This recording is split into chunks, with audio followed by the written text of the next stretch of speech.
Present అయితే ప్రస్తుతానికి బాగానే ఉన్నట్టే ప్రజలు భావిస్తున్నారు. కాకపోతే ఇప్పుడు 7 నెలలు పూర్తయింది కాబట్టి ఒక 1 ఇయర్ వరకు మనం ఏం ఆశించలేం ఇప్పుడు ఈ ప్రభుత్వం నుంచి. 1 ఇయర్ తర్వాత అయితే కానీ అభివృద్ధి చేసిందా లేదనేది ఇప్పటి నుంచే స్టార్ట్ అవుద్ది, మొదలు పెట్టడం ఆలోచించడం కానీ వాళ్ళ అభివృద్ధి చేసిన దాన్ని ఆలోచించడం మొదలవుద్ది.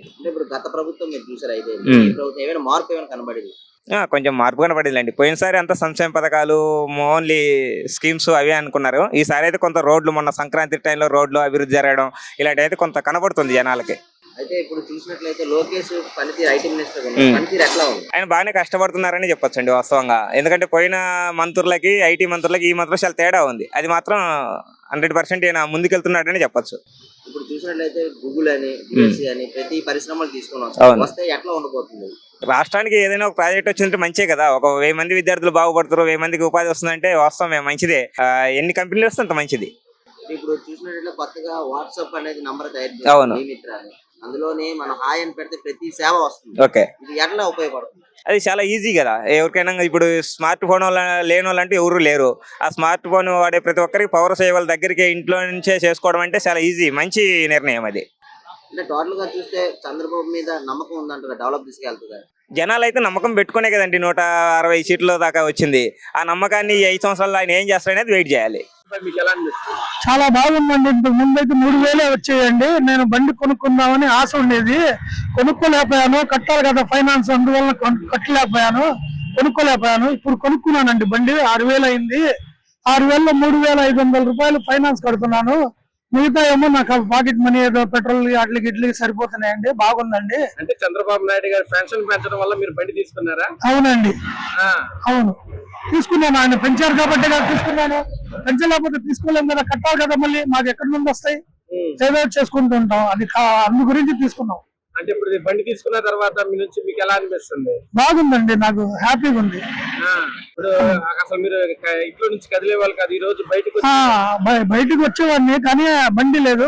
వేరే బండి తిరిగేవాడిని, అంత ఇది లేదు. ఈ బండి కొనుక్కున్నామని 3 వీలర్స్ కొనుక్కోవాలని ఎన్నోసార్లు అర్జీలు పెట్టినా కానీ రాలేదు నాకు. నేను సొంతంగా ఇప్పుడు 6000 అవ్వగానే నేనే వెళ్ళి కొనుక్కున్నాను ఫైనాన్స్ కట్టి. మళ్ళీ గవర్నమెంట్ మంది వస్తుంది, 30 సంవత్సరాలు మనమే అధికారంలో ఉంటాము, ఎవరు మన తప్పు చేసిన ఒప్పు చేసిన గుర్తు పెట్టుకోండి అని మాట్లాడటంపై మీరేమంటారు? జగన్మోహన్ రెడ్డి గారు పగటకల్లు కంటున్నట్టున్నారు.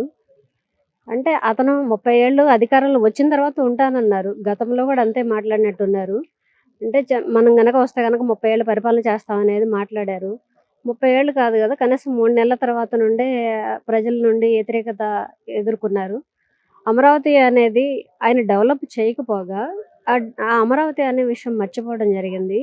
ఇంకా ప్రాంతాల మధ్య సిచ్చు పెట్టడం జరిగింది. అలాగే డెవలప్మెంట్ లేదు. వీటన్నిటితో పోల్చుకొని మళ్ళీ తెలుగుదేశం పార్టీతో పాటు కూటమి వస్తే గనక మంచి అభివృద్ధి జరుగుతుంది అని చెప్పేసి ప్రజలు పట్టం కట్టడం జరిగింది. నిదర్శనంగా ఇప్పుడు జరిగేది అంటే గత ప్రభుత్వం చేసిన తప్పులు ఒప్పులు అన్నీ కూడా ఇప్పుడు ఈ కూటమి బాధ్యతగా తీసుకొని ముందుకు వెళ్ళడం జరుగుతుంది. అలాగే బీజేపీ పార్టీ నుండి మోడీ గారు కానివ్వండి, అదే కేంద్రం నుండి కానీ మంచి సహాయ సహకారాలు అందుతున్నాయి. పోలవరం కానివ్వండి లేదా అమరావతి కానివ్వండి, ఇప్పుడే వర్క్షాప్ మొదలైంది. ఇది మన ముందు కనబడుతున్న అభివృద్ధి. అంటే మేడం, ఇప్పుడు ప్రపంచ బ్యాంకుకి వైసీపీ నిధులు ఇవ్వద్దని వాళ్ళకి లెటర్ రాయటం చేస్తున్నారు, ఏమంటారు? వైసీపీ వాళ్ళు లెటర్ రాస్తారో ఏమో, నా దృష్టికి అయితే లేదండి, తెలియదు నాకు. ఒకవేళ రాసినప్పటికీ కూడా అంటే అభివృద్ధి అనేది కుంటిపట్టం కోసం చేసుకునే అది అడ్డుకునే ఇదే తప్పితే, అతను అడ్డుకున్నప్పటికీ కూడా మన రాష్ట్రానికి రావాల్సిన నిధులు కానివ్వండి లేదా మన రాష్ట్ర అభివృద్ధి కానివ్వండి, అమరావతి డెవలప్మెంట్తో ఇప్పుడు మనం చూడబోతున్నాము. గతంలో కనుక వైసీపీయే కనుక అమరావతిని డెవలప్ చేసినట్టయితే కనుక మనం ఎవరి దగ్గరికి అప్పు వెళ్లకుండా ఆ విలువైన భూములు అంటే బంగారంతో సమానమైన భూముల్ని అక్కడ ఉన్న రైతుల్ని ఇబ్బంది పెట్టి ఈ 5 సంవత్సరాల పరిపాలన చేయడం మూలానే ఈరోజు ఈ దుస్థితి వచ్చింది. మనం ఎవరి దగ్గరికి అప్పు వెళ్లకుండానే ఈ కూటమి ప్రభుత్వం అనేది రెవెన్యూ ఎలా డెవలప్ చేయాలి, రెవెన్యూ అనేది ఎలా తీసుకోవాలి అనేది కూటమి ప్రభుత్వానికి బాగా తెలుసు. అతను అడ్డు పెట్టాలి అనే ఇదితోనే ఉన్నారే తప్పితే జగన్మోహన్ రెడ్డి గారు మన ప్రభుత్వంలో తప్పు జరిగింది, ఈ కూటమి ప్రభుత్వంలో అయినా సరే ప్రజలకు మంచి జరిగిద్ది అనే ఆలోచన, ఆ విఘ్నత లేకపోవడం మూలాన ఇలాంటి నిర్ణయాలు తీసుకుంటున్నారేమో నాకు అనిపిస్తుంది. ఇప్పుడు చంద్రబాబు నాయుడు గారు మొన్న మీడియాతో మాట్లాడుతూ నేను రాష్ట్రాన్ని అభివృద్ధి చేస్తాను, పథకాలు ఇస్తానంటే కొంచెం మంది వైసీపీ సోషల్ మీడియా వాళ్ళు పథకాలు ఎవరంటే అన్ని దుష్ప్రచారం చేయకపోతుంది. పథకాలు జగన్మోహన్ రెడ్డి గారు ఉన్నప్పుడు ఏమి ఇచ్చారు, ఎన్ని అప్పులైనాయి అనేది మనం చూస్తూనే ఉన్నాము. చంద్రబాబు నాయుడు గారు వచ్చిన తర్వాత 6 అనేది ఏదో పథకాలు పెట్టడం జరిగింది. దానిలో ఒకటి ఆయన ఏర్పాటు చేసుకోవడం జరుగుతుంది. కూటమి ప్రభుత్వంలో 6 అనేది ఒకటి మనం నినాదంగా తీసుకెళ్ళాం కాబట్టి ఖచ్చితంగా 1 by 1, ఎందుకంటే గత ప్రభుత్వం చేసిన తప్పుకి ఇప్పటికీ కూడా మూలం ఎక్కడ ఉంది, ఫస్ట్ ఎక్కడ మొదలు పెట్టుకోవాలి, ఎక్కడ ఆపాలి అని తెలియని పరిస్థితిలో రాష్ట్రం కూరుకుపోయింది.